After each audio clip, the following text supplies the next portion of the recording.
Junk letters. Meeting is now streaming live on YouTube. I hope the House takes up that robocall bill as quickly as possible. I'm getting a little tired of the robocalls. They're now attacking my cell phone on a regular basis and my home phone. And all the other calls we're getting this week. Yeah, it was an interesting email yesterday from a particular senator asking us not to talk. I was surprised at that. That was a little odd, I have to say. That was. But That's a House tactic. Exactly. oh, Where is that what it is? They script who's going to speak and who's not going to speak in which order. And Yeah, absolutely terrible. yeah. That must have been a caucus thing because I didn't get any such. Well, yes. All right. I guess Senator White will be back shortly. She may have been like me and found her American flag been knocked down by the wind yesterday, didn't realize it, and I had to go pick it up and get it back in shape. I didn't realize we had that much wind yesterday. All right, so we're picking up with Rebecca Turner, and the bill is at H-183, which is an act relating to sexual violence. Rebecca, thank you again for being with us. You seem to be a daily guest of Senate Judiciary lately. Seems at least this week. Thank you, Senator Sears. Good morning, everyone. For the record, Rebecca Turner from the Appellate Division Office of the Defender Generals. Here on H-183 this morning, and I spoke and testified before the House Judiciary Committee and previously shared the Defender General's Office's overall objection to this bill. I voiced there and will share today the numerous bases for our objection. Listening in on this morning's initial walkthrough and questions, I see that many of your questions are in fact basis of my concerns over this bill, and that's what I heard this morning regarding the meaning of consent. And that is a primary concern for us. I understand the underlying motivation for this bill, but ultimately the expansive and significant amendment to the current sexual assault statute doesn't achieve, I think, what I think the goals or hoped for goals are, and certainly doesn't make anyone safer. But let's dig into the language, and specifically going into the meaning of consent. As other senators have voiced this morning, I too have been scratching my head as to what we are now left with as to the meaning of consent. I struggled as an appellate attorney reading this language to discern in the negative then what is lawful consent. How can someone stay on the right side of the line to avoid a mandatory life imprisonment offense?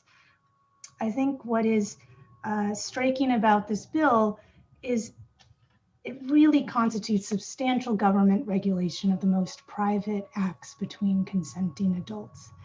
And I understand that the goal is to capture the non-consenting sexual acts. The problem here is that the lines and the meaning of it is now blurred. And again, I want to start, I was not going to go here until the end, but I wanted to just pick up what Attorney Rory Thibault shared. If I heard him correctly, because this is my understanding of our Supreme Court jurisprudence as well, and Michelle Childs shared this as well. While the sexual assault statute hasn't been amended for quite some time, this is a very active statute in our Supreme Court decisions. There are plenty of case law for attorneys to read and understand and follow. And as I heard Rory Thibault, and I certainly don't disagree, he cannot cite to any case or decision of our Vermont Supreme Court that would otherwise prevent his ability to prosecute the cases that are of concern here that I'm hearing, which is the involuntary intoxication situation, the unconscious complainant situation, And again, what I understood Attorney Tebow to share this morning is that he's seeking just better clarity in the statute.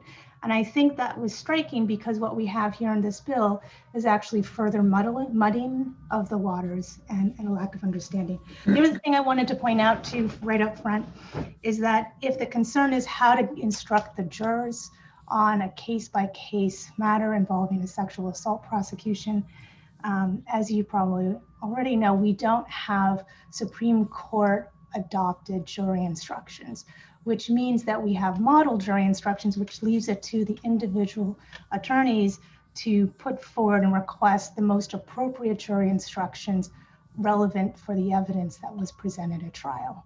And I think that between that trial procedure, along with our substantial Supreme Court precedent defining and developing sexual assault elements, we do not need to tinker what is not broken. And certainly what is presented here just will create so much litigation alone. And again, the questions already asked, and I haven't heard them answered very clearly. I still do not know what consent means. It's defined all over the place in the bill, both using broad language and vague, undefined language. The problem with the vague and overbroad terms is that it leaves it open to the ultimate interpretation of the prosecutor. And whenever that happens, of course, you open up and permit discriminatory selective enforcement.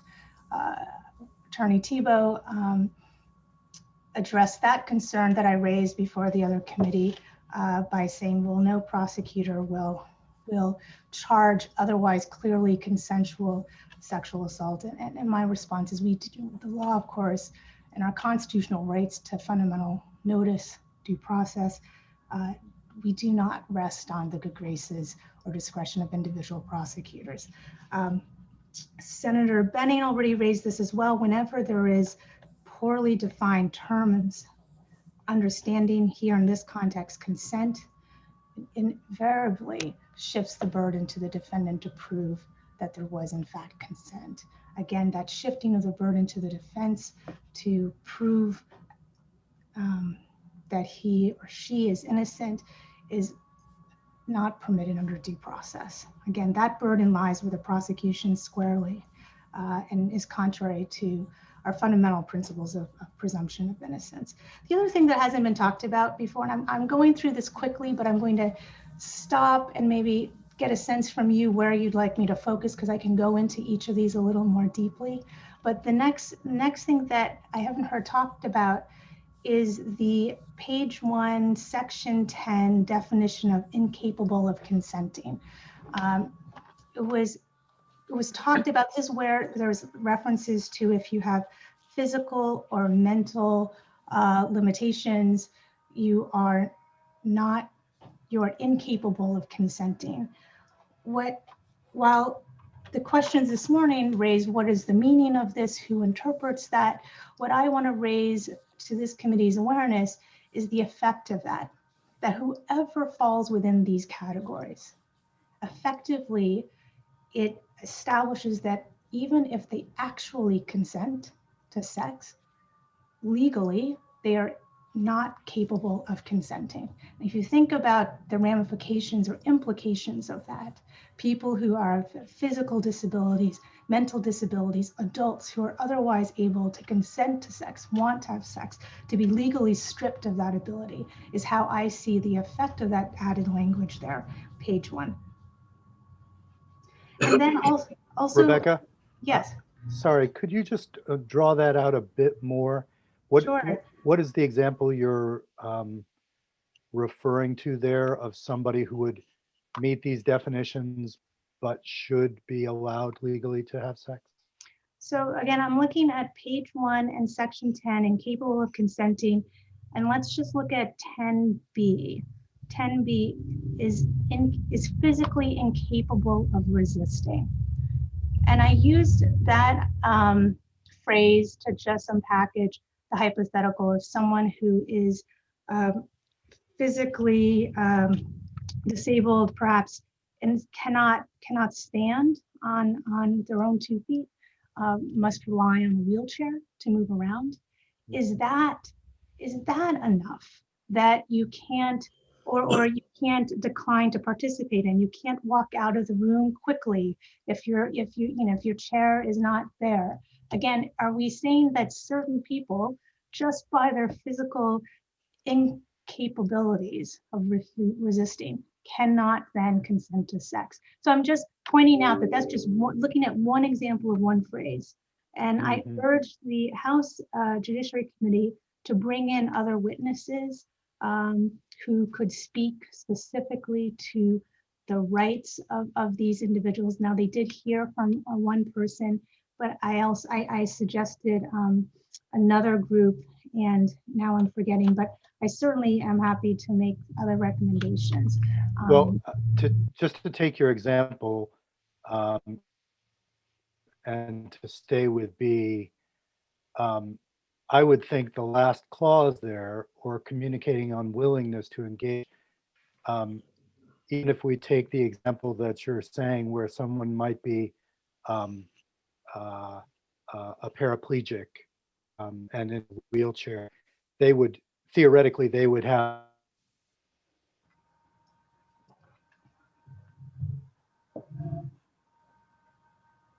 Oh shoot, Senator Roof, I've lost you.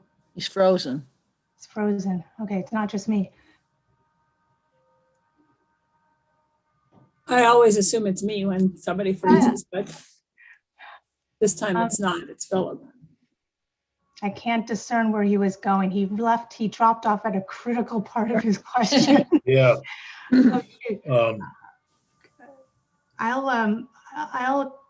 I'll go forward until he comes back, hopefully soon. Does anyone else have other questions on that? Well, maybe not.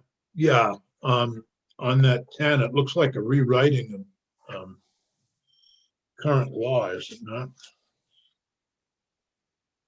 I saw that as all new language. Okay. I meant the trial procedure consent. Isn't that rewriting other law? There Current is law. Language from 3254 that was struck. If you look under what is now subdivision 6, and the physically incapable of resisting is now incorporated into the definition, division 10.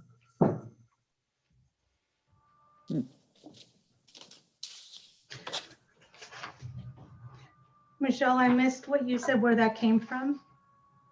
If you look at section 3254, Okay. and if you're looking at it in the draft, you look at subdivision 6, and you look at subdivision B, and you look at the struck language, knows that the other person is not physically capable of resisting or declining consent. Yeah.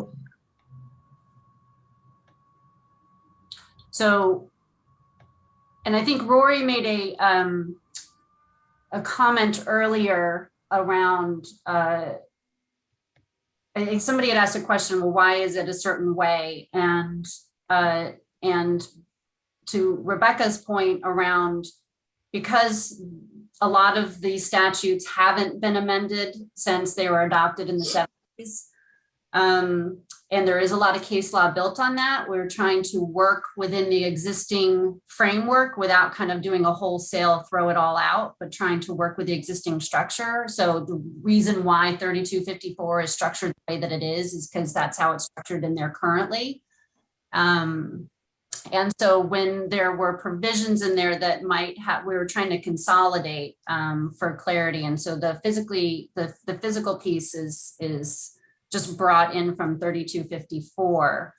And with some of the witnesses who were testifying on the mental and physical disability aspects, they had testified, and the committee in the House worked quite a bit on trying to address their concerns around making it clear that the fact that someone has a physical or mental or intellectual disability does not obviously then in and of itself mean that a person is incapable of consenting. You I have to use it. You have to use it within the context of the statute, as well as looking to the definitions to apprise each individual circumstance.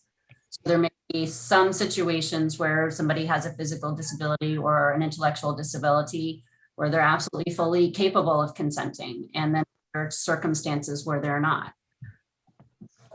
Thank you, Michelle. I see where you're pointing at and how you pull the language.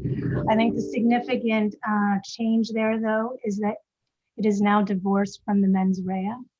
And by shifting that language over to the definition section and under a category of just per se incapable of consenting, you've changed the use of that. It isn't such, it's not a simple thing of just reorganizing the language and shifting it to make it better understood. It's actually changed the impact. And so it's significantly broadened the categories is how I read it of people who cannot consent lawfully versus where it is currently in it's within the context of someone who is charged, whether that person knew, right? The mens rea knew that they were not mentally capable, knew that they were not physically capable, on and on and on, right? So I think that I understand, but that doesn't change my concerns in terms of just because that language appeared and appears currently in a different section, the current proposed move, and the fact that it is undefined and is so broad plays and combines to make it that it now, to me, still reads like a categorical capture of huge groups of people who are now no longer able to legally consent, even if they actually consent. And I don't think that, I just want to make sure that is on this committee's radar to read that and see if that makes sense. And I'm happy to go deeper into it. The other piece, and I just started talking about it, Michelle spoke about it during the initial walkthrough, is the removal of the additional language. To me, it's a removing of the specific intent mens rea requirement. So now whatever consent means, which is problem number one, a person charged with a mandatory life imprisonment charge doesn't need to actually know that there was no consent. Only that, and this is the lowest amount of proof required to put someone in jail for life, only that they should have known. Now, to me, that is a strict liability offense. And my concern is that we do not have that level of punishment for a felony offense with so little mens rea requirement, effectively none. Now, the counterpoint has been that my characterization of this proposal of turning a life imprisonment felony offense strict liability, that there is actually intent requirement still embedded in the sexual assault statute. And to be fair, there is still a requirement that there is a knowing engagement in a sexual act. And that's true. That is the mens rea. The question, though, is, does the person have to know that there was no consent? And under this proposed bill, a person no longer needs to know. So you can engage in knowing sexual act, and believe and know it was consensual, but should have known that it wasn't consensual, and therefore you are subject to this life imprisonment charge. And that is a substantial change in our current statute. And I shared this with the House Judiciary, a new case out of Washington Supreme Court, State v. Blake, late February of this year, struck down a felony drug possession statute on its face for failing to include a mens rea element. And the Washington Supreme Court held that that was a due process violation, that while the legislature is afforded substantial discretion in fashioning crimes, it's within their wide powers to police and create new laws, there are limits. And the due process limits is that you cannot assign such an extreme penalty. And in that case, felony drug possession was just 5 years, not life imprisonment. You cannot do that without having at least some matching culpability in the person, in the defendant's mind. And because that was a strict liability possession drug with a 5-year, they struck it down. So I put that on the House Judiciary's radar as well, that we don't have anything comparable in our criminal statutes, that this is a gross exercise, an extreme, and I think unconstitutional exercise of the legislature's police powers to strip a life imprisonment felony of a mens rea requirement on the key component, and that's the question of consent. I passed along the decision to them, and I didn't get a chance to follow up with discussion on that after they received it. So I wanted to put that there. I have a few questions, if I might. First question, and I think I kind of tried to ask it of other witnesses, but never got a response. I did get a response of, statistics about the number of cases of sexual assault in Vermont, the number of people, and so forth. Have there been prosecutions that were unable to go forward because of current law? Is there a problem with our current law that makes it difficult to prosecute cases? I guess that's a question for David Scher. But have you run into cases where you've had the state has difficulty prosecuting? I am not aware of a problem with prosecuting these cases under the current sexual assault interpretations as our Supreme Court case law has shared. So no, I'm not aware that there is a problem. I understood Attorney Tebow as confirming the same. And I have not seen the data showing that that the number of prosecutions, the number of charges have resulted in problems with difficulty in getting prosecutions for these types of fact scenarios that we're hearing from Attorney Tebow. I certainly don't see or know of a Supreme Court decision that would bar that prosecution on its face. So no, I'm not aware of any problem. And again, I pointed to the fix, if there is a need for a fix, and I heard Attorney Tebow say that he wishes the statute was clearer so that jurors could be instructed more clearly on these matters. And again, I see our jury instruction law, if that's how you can put it, as being flexible on that to address it and work it into the individual fact situations. Where you keep referring to a lifetime of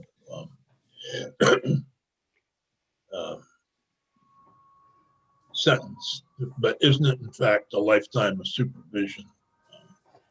I think the maximum sentence has to be life imprisonment. Under the current 32. Says life in prison. Let me see. And now It's not a mandatory though. I mean, it could be, but no, I think let me confirm that. I'm pulling.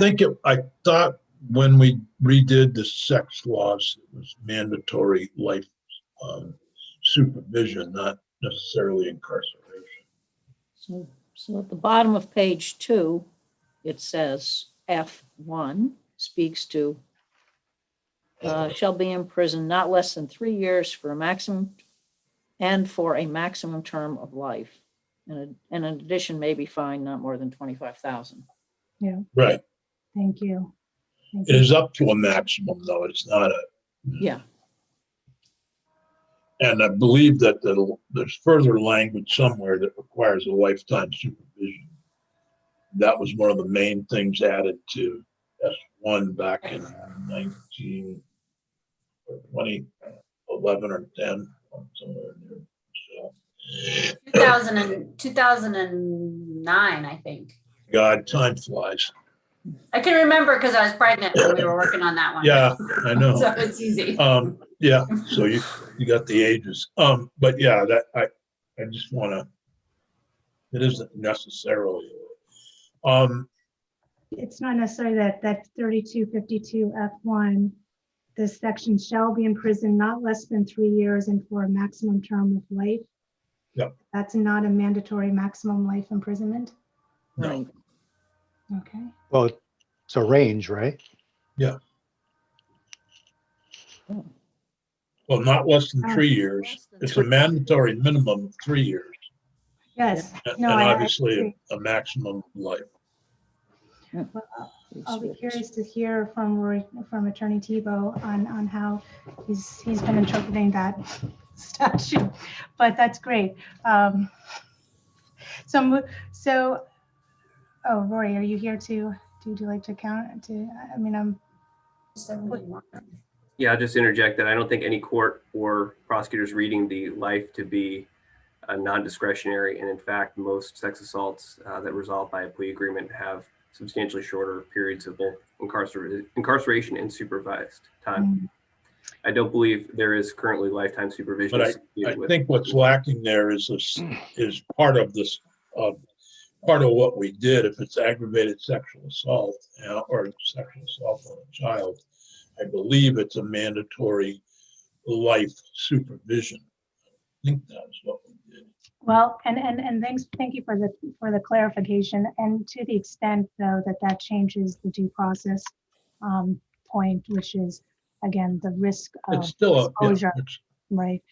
And again, that it signifies that it's our most serious felony of punishment, and to not provide day-to-day, everyday, the citizens, residents of Vermont notice of what it takes or to stay not exposed to that level of a felony offense is just where it falls below the due process norms.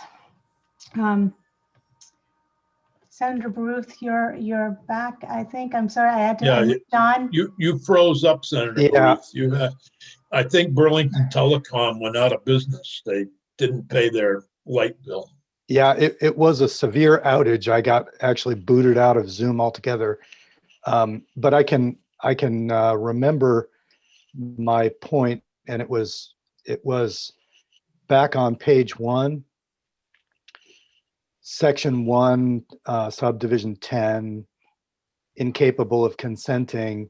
You were speaking about somebody who might be disabled, perhaps severely disabled, and unable to walk or run out of the room, but might otherwise be willing to consent.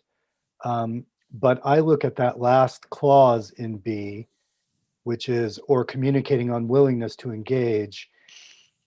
Even if somebody is severely handicapped, I would have to believe they have the ability to communicate with the person with whom they might engage in sex and could use that means of communication. If that's lacking, if someone is entirely paralyzed and can't speak or communicate in any way, then of course they can't consent. And I'm thinking that in a way that's a diversion from what we're really talking about. But I just wanted to speak to that example from the disabled community. I don't believe that this would take a class of disabled Vermonter and make them incapable of consenting to sex myself. I think they either have a way to communicate or then they are incapable of consenting. Does that make sense, Rebecca? So you were. I am hearing. Yeah, I am hearing you. I think I just disagree that it doesn't protect against that interpretation in terms of categorical capture and where if I'm hearing you right, you're reading the last phrase of B as informing the first phrasing of physically incapable. Well, so I'm trying to imagine the disabled person that you're using for the example, and you're imagining somebody, or at least I understood you to be imagining somebody who was physically incapable of running away, but who might want to indicate willingness to have sex. And I think if there is a means of communication, verbal or written, then you could have a means of communicating willingness. In the absence of any way of communicating willingness, then I believe that person is incapable of. So if you imagine somebody who is entirely paralyzed and could not move at all, I believe that person is incapable of consenting, whatever their interior state of mind might be. Does that make sense? I do. I think that 10B is broader than what you're articulating, though. I think that the physically incapable of communicating either way is not what 10B is saying. It is much broader. So if that is where that intent, I just think that language is Well, I think you're right. I mean, in other words, it's trying to get to people who, for many reasons, might be physically incapable, and among them would be things mentioned elsewhere in the bill, like drugs or alcohol or something like that. But you were making a point about physical disability as though this language would deprive a segment of Vermonters of their rights to have consensual intercourse or sex. I'm saying I don't read it that way. I think it allows for the disabled community to consent to sex, except in the very extreme case where somebody might be entirely paralyzed and unable to communicate. And my response to that is I understand your response. I read the commas there as these are separate phrases holding on. So is physically incapable of resisting, to me, is an independent clause there. And so that I finished that. Incapable of consenting means the person is physically incapable of resisting. Or incapable of consenting means the person declining participation in. And I agree with the earlier concerns that wording doesn't fit, right? But that's how I'm reading each of those. Incapable of consenting means the person communicating unwillingness to engage in the conduct at issue. Again, I see those as three categories within 10B. And I think that the way that it's currently worded, I do believe it captures the person who is not able to physically, I don't even know what is physically incapable of resisting, right? I just threw out and presumed, someone who is not, I am sharing, again, I think there's built-in biases I'm exhibiting with my hypothetical. My point is that we shouldn't be presuming people who have physical or mental disabilities cannot consent to sex, and that is the point. I think that this is an overreach and a presumption that consenting adults shouldn't be able to, cannot legally consent. So, okay, we just disagree there. Maybe after Joe's question, maybe Michelle could weigh in on that.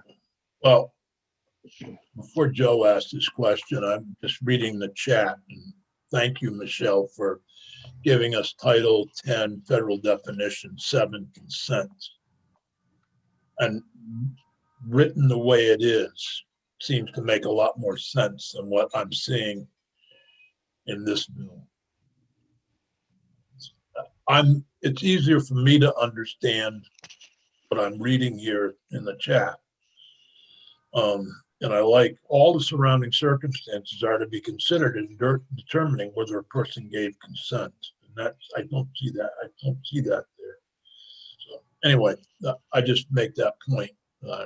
And if committee and members or anybody who's a witness wants to look at that chat, I'm reading from Michelle Childs, 10:28 a.m., Title 10, Federal Definition Consent. Joe? I also sent everybody the link, so if you want to look at the whole context as well. Well, but I'm just going to suggest that as we mark up this bill, to look at that actual language rather than the confusing stuff that's in front of us. Joe? Rebecca, do you know if anybody from Disability Rights Vermont testified on this language? They did. Mhm. You did? Yes, they did. Okay. Philip, I just want to go back to your comment. I'm reading the lead-in language at paragraph 3.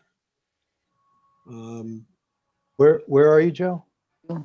Well, I'm on page, oh, it's page 1. Yeah. You've got this consent meaning words or actions. And in my eyes, what we've now done is we've said silence is an indication of non-consent. And now the way that you're reading 10B is suggesting that there is a connection between the last phrase and the first. And I'm not seeing it that way at all. I'm seeing it just the opposite.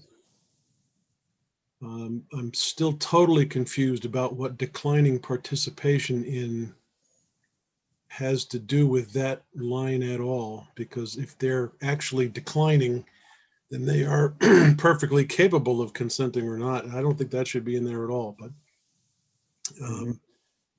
to me, this I have to agree with Rebecca. I think it opens up another can of worms that is clearly not intended, but causes concern. Well, so Joe, I take your point. I think you're right about declining participation. I just think that's redundant. But is physically incapable of resisting, and that could have the spectrum of meanings we've been talking about, from being drugged or drunk all the way to paralysis, because of a physical disability. So I read B as saying you could be physically incapable of resisting, but you could be capable of communicating willingness. So imagine somebody who's paraplegic. They could verbally indicate willingness, and it seems to me that they would then not be captured by B, but they would be captured by B if they were physically incapable of resisting and physically incapable of communicating unwillingness. So to me, it's not as broad-based as Rebecca is portraying it. I guess my response is that the lack of any communication is now shifting into the category of that by itself is indicating non-consent.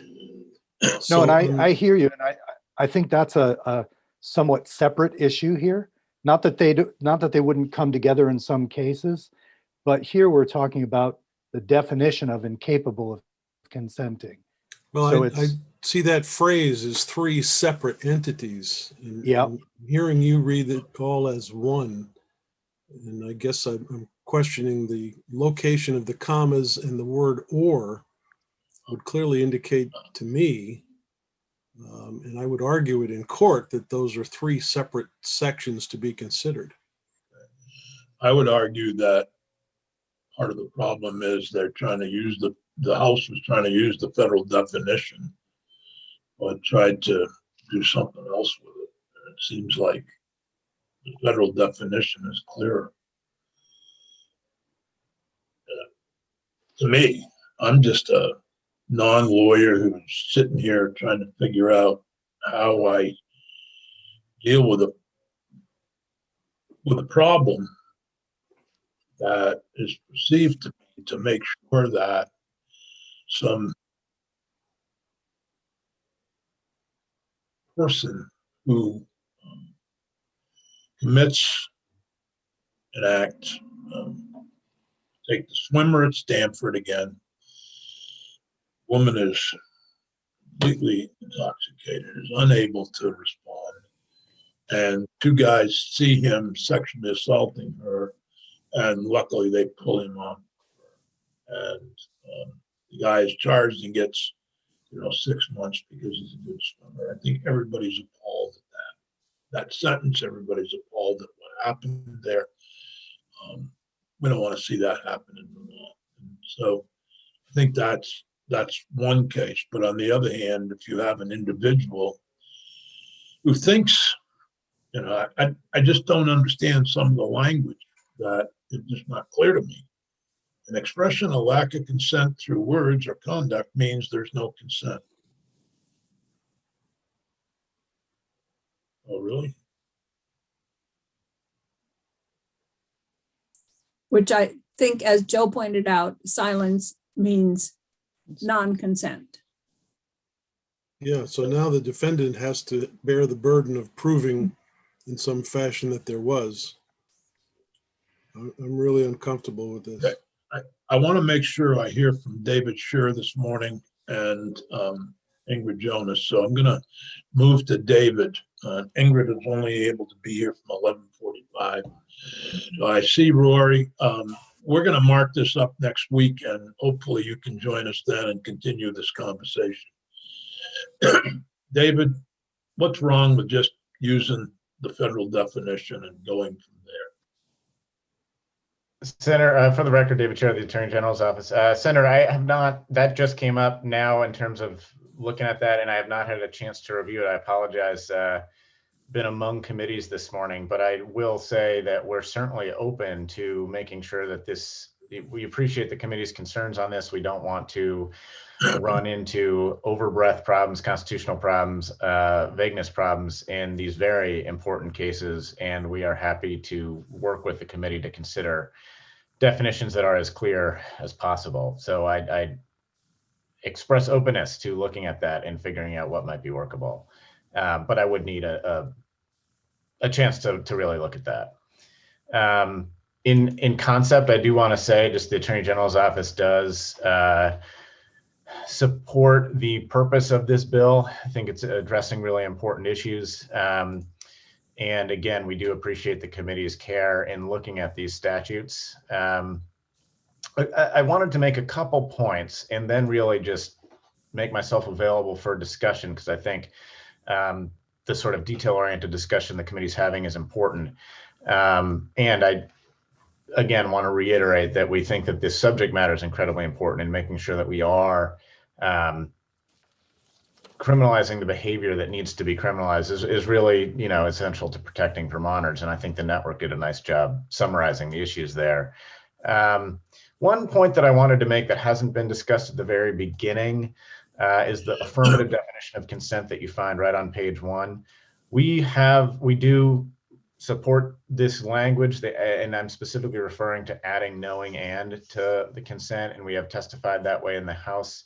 I will say that there sort of was a bit of a scramble to make sure that we got that language right at the end of the process. And one of the ways in which our office views these things is in ensuring that current prosecutions are not accidentally made more difficult by amendments to current language. And so I would say that we would not object, after further consideration and considering the sort of movement that happened to make sure that this language was right, we would not object to keeping subsection 3, the subsection 3 definition of consent, the same as it is currently, because the sort of primary prosecutions that we see now, not the only one certainly, but one of the primary ones is the basic no consent sexual assault prosecution under A1, also on page 1, just referring to 3252A1, not engaging in a sexual act without the consent of the other person. That is like the majority case that happens, and making sure that we are maintaining that ability to move forward without any unexpected litigation through changing the definitions that apply to that piece, that would be something that, again, we have supported it. We do think it's workable. We understand the thrust behind it, but also would not object to keeping it the same. We think that some of what that's accomplished, the same as it is currently, we think that some of what that's accomplishing is really accomplished in the additional language below in 3252 on page 2, for example. A lot of the sort of substance around what does knowingness constitute is captured better and more precisely in B1 and 2 and in subdivision 4 under A. So that's a point of consideration, but again, we do think it's workable as amended as well. So I don't mean to be overly confusing on that, but just wanted to bring that up for consideration. The other thing I did want to state on 3254 on page 3, which has been the topic of some discussion, specifically subdivision 1, there's been some discussion on what the impact of this is, the import of it, and this is what lack of consent is. And so on subdivision 1, it says lack of verbal or physical resistance does not constitute consent. So I want to sort of restate that and try to explain precisely what that is doing. All it's really doing is saying the mere fact of silence, as we've been talking about the concept of silence, the mere fact of silence is not enough to say that there is consent. That's all that is doing. It is not saying, on the contrary, that silence equals lack of consent. That is not what that provision means. If it did say that, that would be a very dramatic change in the law, and it would move Vermont law quite significantly.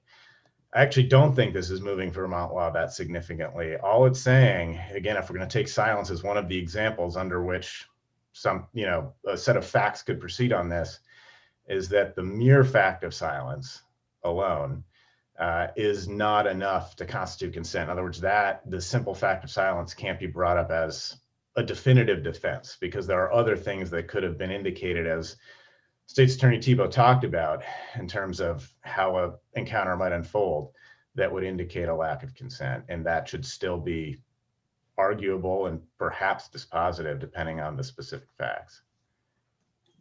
But Senator then Sears? in 2, David, it basically says an expression of lack of consent through words or conduct means there's no consent. How does that fit with 1?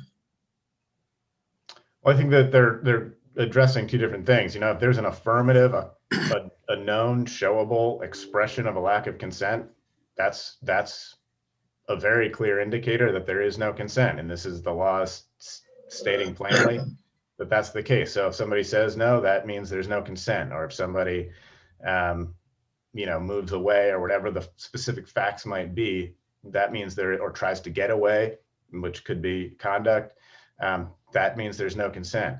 On the contrary, the mere fact of silence, just because somebody doesn't say something, doesn't mean that there is consent. It's not enough to prove consent. That's on 1. That's under 1. So these are not contradictory. They are different ways of describing what isn't consent. Senator Sears? Yes, Senator Benning.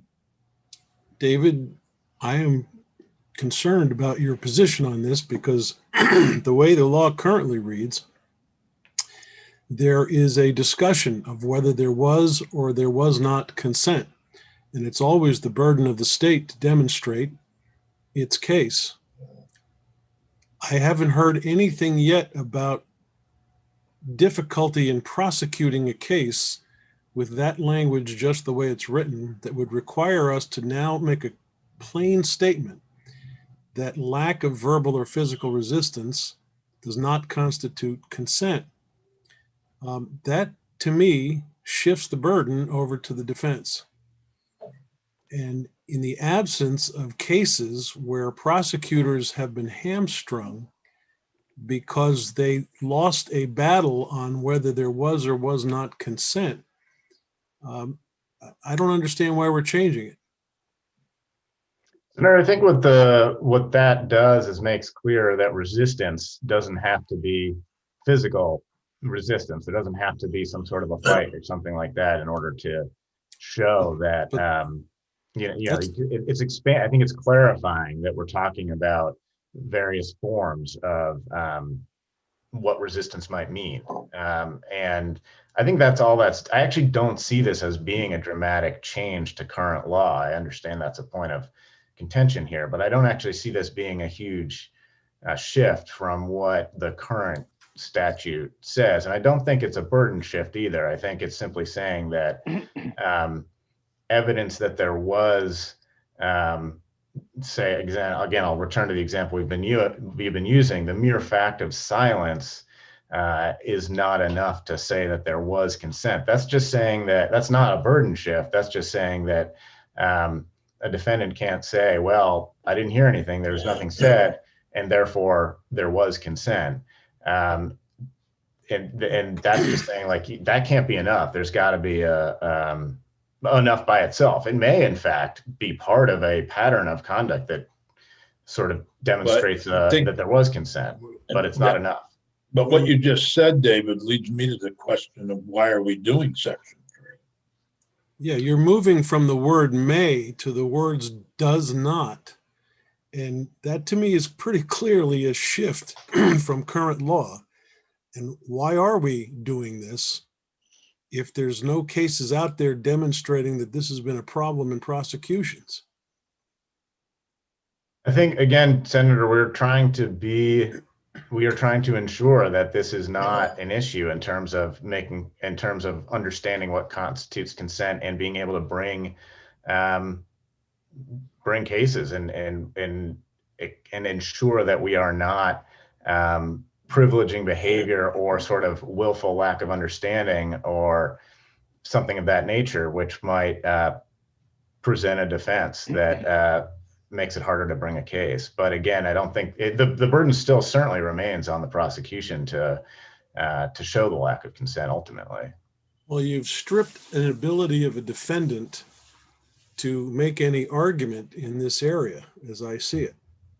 Because in the case of silence, presently a defendant could argue that there was lack of resistance and the defendant's understanding was that everything was fine. But now you're saying specifically you can't make that assumption. And if you combine it with the definition, you end up in a situation where there has to be an actual affirmative action on the part of the recipient of any sexual contact in order for the defendant to be cleared of that hurdle. And I not hearing that that's actually been a problem in bringing prosecutions, I'm asking again, why are we actually feeling the need to do this? Again, Senator, for the reasons I stated, and I do think I read it slightly differently in terms of simply saying that saying something that a lack of something does not constitute consent does not also mean that the contrapositive, to get really technical, that the other thing has to be there. In other words, the lack of verbal or physical resistance does not constitute consent. But it doesn't mean, that does not now mean that a defense can't be made saying that a lack of verbal or physical resistance is part of sort of part of the factual pattern that there was in fact consent. It's simply saying that is not by itself dispositive. It just there has to be sort of other indicators around consent being present. Let me try to phrase it a little differently, if I could. Eliminate all other qualifiers, meaning there's no drugs, there's no intoxication, nobody's sleeping, anything else. Mere silence as one person initiates a sexual contact, it seems to me with this change in language is not enough. The defendant can't say, I assumed there was consent. There has to be a clear act either in words or actions, on the part of the recipient in order for the defendant to clear this hurdle. And in the absence of that, this language, as I see it, eliminates the ability of the defendant to make any argument in that regard whatsoever. And So, that Well, troubles me. I can I just jump in and say, Yes, please. I see what Joe is saying. And I don't know if I would say it shifts the burden of proof entirely, but it does seem to me that in the situation Joe's talking about, it would inevitably come down to the defendant to argue and prove that there was some sort of word or action that led them to construct in their mind consent. And if they couldn't point to any word or action, then it seems to me that they're liable to prosecution. So however you want to look at it, it does make it incumbent upon the defendant to delineate what the word or action was. And that takes us back to our discussion about the bill has a one sentence, somewhat vague definition of consent, and then it has a full articulation in various places of what is not consent. So it seems like it sort of creates this node of confusion about what consent is, and then it does increase the responsibility of the defendant. Is that what you're saying, Joe? That's exactly what I'm saying. I'm going to move on to Ingrid Jonas, but keep these thoughts for next week as we decide whether or not, number one, how to mark up the bill, but number two, should we go forward with the bill? And what should be in the bill? I'm hearing some real concern from committee members about this rewrite, what it might happen. But I do want to give Ingrid an opportunity to speak to the bill, and welcome, Ingrid. Thank you. Major Jonas, thank you for being with us. Thank you, sir. Thank you for inviting me to speak on the bill. I've just this moment dropped in, so I've missed the previous discussion. And that's fine. Actually, okay. That may be to your advantage. Okay. Well, thank you. For the record, Ingrid Jonas, I'm a major with the Vermont State Police. I have actually spent several years, as you know, working in this field in response to sexual violence. I was a detective in several of Vermont's special investigative units, and then moved on to provide leadership and supervision in those units. In a few words, we support the bill. We support the language in the bill, and I'll talk a little bit about why. So the bill proposes to revise and clarify a wording in regard to consent to sexual activity, particularly in cases where the victim is vulnerable. We feel that's incredibly important, and I'm going to leave that to folks today who provide direct support to survivors. The bill also requires data collection and reporting of information concerning reports of sexual violence, and I want to talk a little bit about that. We share and support the goal of creating better ways to examine and understand both the reporting of these crimes as well as the actual outcomes of these types of reports. It will be informative to everyone to see the difference between the number of cases reported and sort of where they conclude along the way. Are they successfully prosecuted? Are they successfully investigated, and so forth? I think what's underpinning all of this is that sexual violence is an incredibly significant issue in Vermont and is known by those of us who work in the field to be underreported. We could probably spend a day talking about the reasons why. We feel our system needs to work to improve the ways that we respond to sexual violence, and this bill assists with those goals. regarding data collection, the data is already being collected. So the actual numbers of reports, et cetera. My understanding is that the crime research group that has a contract through Department of Public Safety has indicated that they can easily complete the proposed reporting requirement as set forth in this bill. And they can do that under their contract with us, with DPS. I do want to just add that under the commissioner's guidance and leadership, DPS has a comprehensive data initiative underway that endeavors to provide all types of data to the public from what I believe will be a portal from our website. And that will be forthcoming this year, most likely. So while our greater goal, what we feel is ideal, is to strive for sort of universal data capacities and availability to the public through systems versus kind of these one annual reports. We do support the language in this bill. We just feel that we'll be able to provide this and many other types of data through a public portal sometime soon. Just out of curiosity, why honor before September 1st, 2024? That's an odd date. Usually we might say July 1st, 2024 or October 1st. And why 2024? I mean, the honor before leaves it pretty open. Are you asking me that, Chairman? Yeah, how'd that get in there? That's a fair question, and I don't have the answer, unfortunately. I'd have to get back to you on that. Okay. Well, it may not be that important. It just seems an odd way to put it, and an odd date to me. Also, I think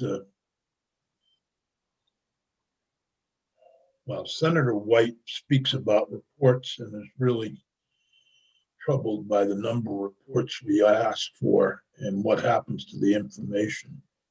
I'm not sure the General Assembly needs the information as much as the general public. Right. To better understand the scope here. So I'll let Senator White look at that section and give her views on reports, because she's tough on reports. I think Major Jonas knows I'm really, really tough and mean. I don't actually have, I think it's a good idea, and I appreciate your answering my question. My initial question was about the reports, was that, were you able to do it?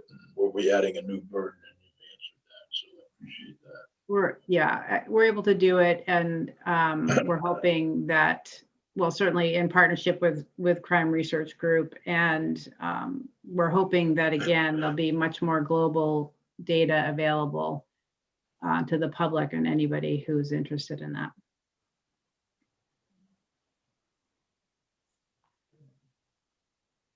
Thank you.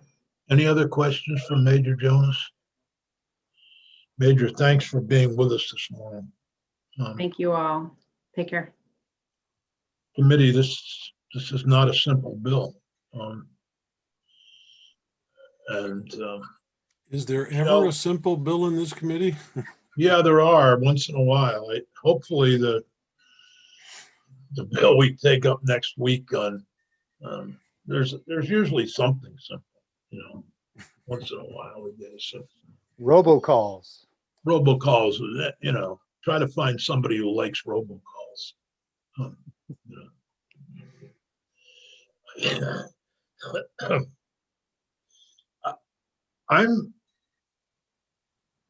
I'm supportive of the attempt here to rewrite the law. I'm not sure we got where we want to get. And Michelle, you did post that information. I'm using the last couple of minutes in the chat about the federal definition. Seemed to read a lot better than me. I'm working on a document that can show you the parallels between 183 and the federal definition, because what's in 183, so if you look at the definition of consent that's in the federal definition, the elements that are in that definition of consent are also in 183. They're not in the definition of 183. They're mostly in section 3254 because that's how the existing chapter is structured around building out consent. You can decide to repeal 3254 and put that up into the definition of consent if you would like to do that. And so Well, I put them side by side for you. Yeah, if you and could. can see. But I don't see C. All the surrounding circumstances are to be considered in determining whether a person gave consent. I don't see that in the version in front of us. That isn't in there, and that's just because that's how it always is with these types of cases. But you can certainly add that in there, and if it feels more comfortable for you and provides more clarity, you can add that. Just as one member of this committee, I would feel more comfortable with something like that written in there. Mm-hmm. And also, so I'm going to highlight them and compare stuff because I think one of the things that people were getting stuck on is the incapable of consenting and the physical resistance and the unwilling and the inability to communicate. And the incapable of physically resisting is current law in Vermont. It's just being brought in from another section. And then the two other clauses there are brought in from the federal definition. Yeah, but so there's nothing new there that isn't either in the federal law or in our current state law with regard to those to that particular subdivision. But I thought that Joe's comments regarding section 3, 3254(1), Mm-hmm. the change in that language,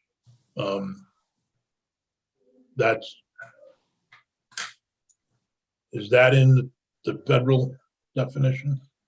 It is. Yep. I mean, No.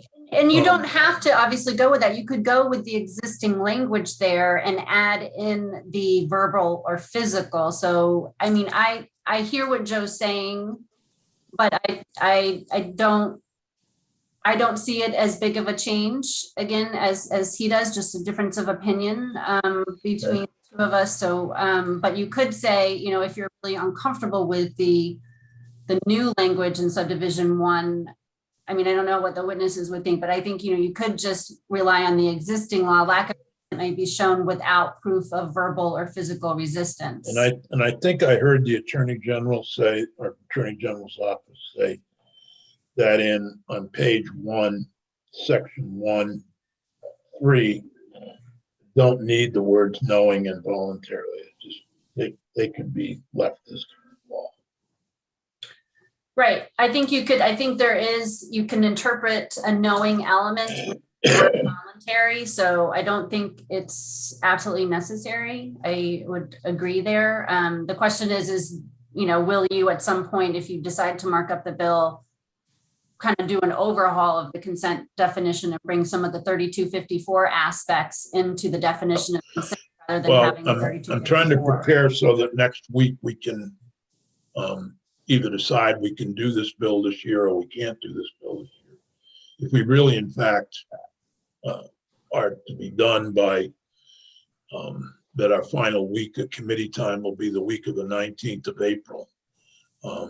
That doesn't give us a lot of time on a lot of these bills, and this one certainly has a lot of good ideas in it, but some concern has been expressed.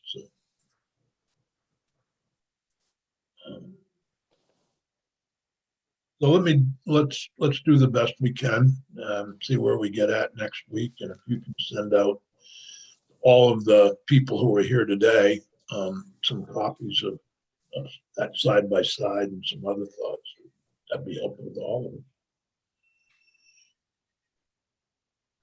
Thank everybody for the participation. Joe, a particular final comment? Yeah, Michelle, the federal definition, the silence clause, if you will, has that ever been litigated? Do you know?